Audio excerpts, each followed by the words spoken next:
Hey neighbor, welcome back to ARTV. My name is John and it's time for another Top 10 Countdown. Today I'm taking a look at my top 10 favorite songs by the hard rock, stoner rock, blues rock, alternative band Royal Blood from the UK. This has been a long time coming, but I always wait for a band to have at least 3 albums before I do a top 10. Now that Typhoons is out, I can do it. Royal Blood formed in the early 2010s and have primarily been a duo as we know them. Ben Thatcher on drums and Mike Carr on bass and vocals. They've slowly added in other aspects like keyboards and organs to their sound, and it's a very unique palette that they put out to the world, and I'm excited to count down my top 10 favorites because while some you'll definitely see coming from a mile away, some of the others maybe not. Check out the description down below to see honorable mentions that I couldn't quite cram into the top 10, and let me know your thoughts on my top 10, maybe comment your own top 10 down below. Don't forget to slap a like because a like truly does help support the video, and subscribe if you happen to be new.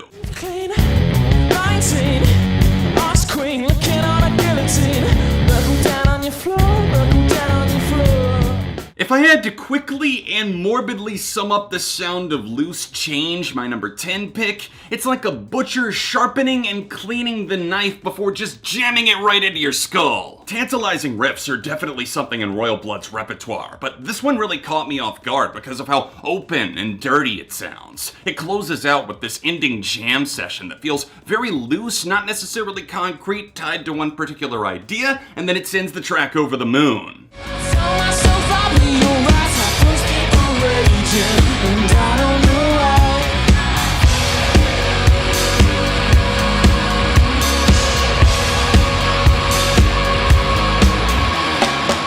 What a truly blessed riff we have here at number 9. This is Typhoons, the title track from their 2021 album. This is something that I feel is the cornerstone of the entire track, and while I knew I heard something special even on first listen, this is something that only continues to grow. It's like casting a chemical spell that never wears off. It's such a powerful jam that sees Royal Blood adventuring outside of their comfort zone while still managing to slap you straight across the face.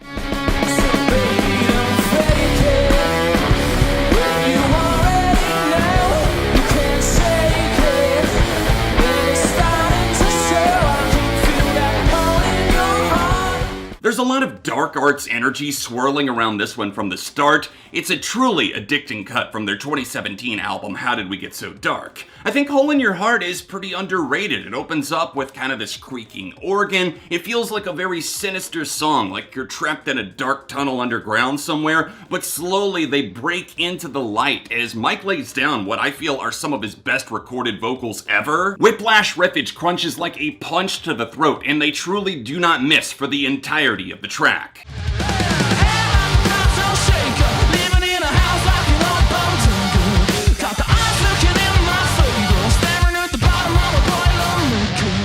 You know, I think we're a pretty patient bunch, us the Royal Blood fans. We waited for years for an officially released version of Boilermaker, and if it hadn't made the album, there probably would have been riots in the street. Josh Homme from Queens of the Stone Age was the producer for this often teased, finally released cutter, and I'm so glad that he was involved. I'm a huge fan of Queens, and I've always thought that Royal Blood sounded a bit like them. It's got a ridiculously unshakable chorus, head like a cocktail shaker indeed. It has finger snaps, some kind of airy, breathy vocals leading up to the hook, and it magnetizes me every single time. I love the crooked bass groove on this that just kind of flows like lava from a volcano. Cut loose like an animal, fired out like a cannonball. I waited too long, yeah, I waited too long.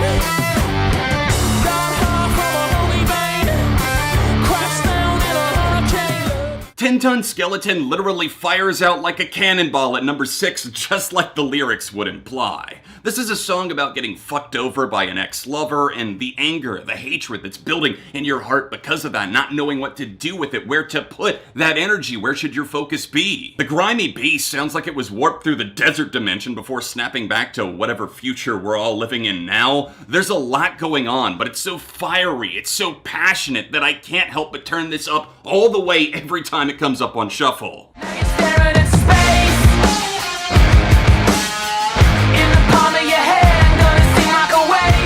Hi there, my name is John, and apparently I fucking love it when Queens of the Stone Age get involved in any way in the sound of Royal Blood.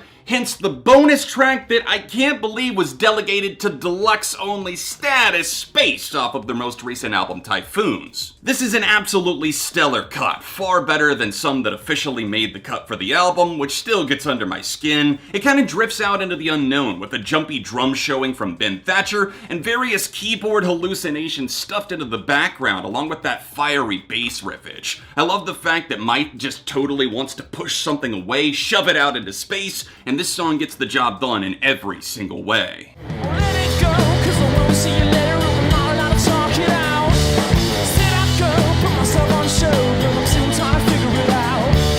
Broke my shoe, tripped and fell on you, but you didn't know I planned it out.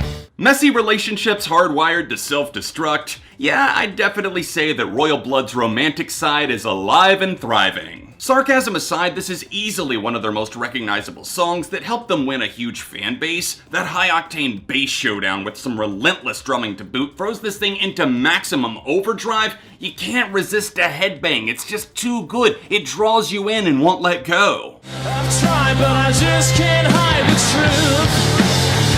I just can't love you like I used to. So I'm gonna out myself on this next one. I actually did not know that One Trick Pony existed until like a year after falling in love with Royal Blood as a band. I saw them live in Charlotte, North Carolina in 2015, and they played this song live, and I was like, what is this? Hopped on Setlist FM when I got home and said, I'm listening to this from now on. Turns out it's my favorite B-side, non-album track, whatever you want to call it, that they've made. I love how ominous and unsuspecting that distant guitar intro is. Just a few little notes before the track splits open faster than doing a squat in a pair of pants you haven't tried on since high school. Funny that this song is called One Trick Pony because a lot of people were already starting to try and pigeonhole Royal Blood as a band, what they could do. Oh, they're just a blues rock, garage rock, stoner rock band, whatever. This to me showed signs of a pulse far beyond just the creations that they made on the debut. I think you sit with a heavy heart.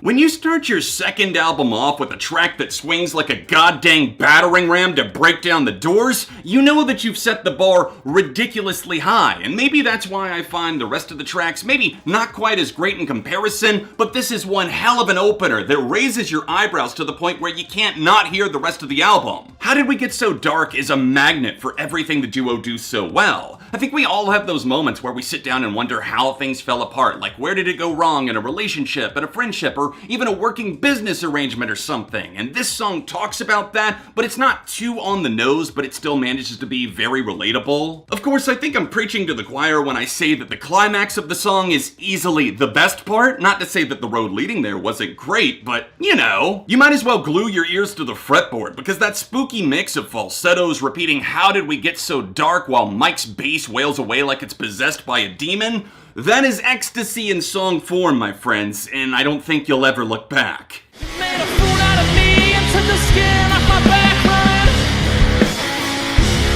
So don't breathe while I talk, 'cause you haven't been spoken to. I've got a gun for a mouth and a bullet with your name on it.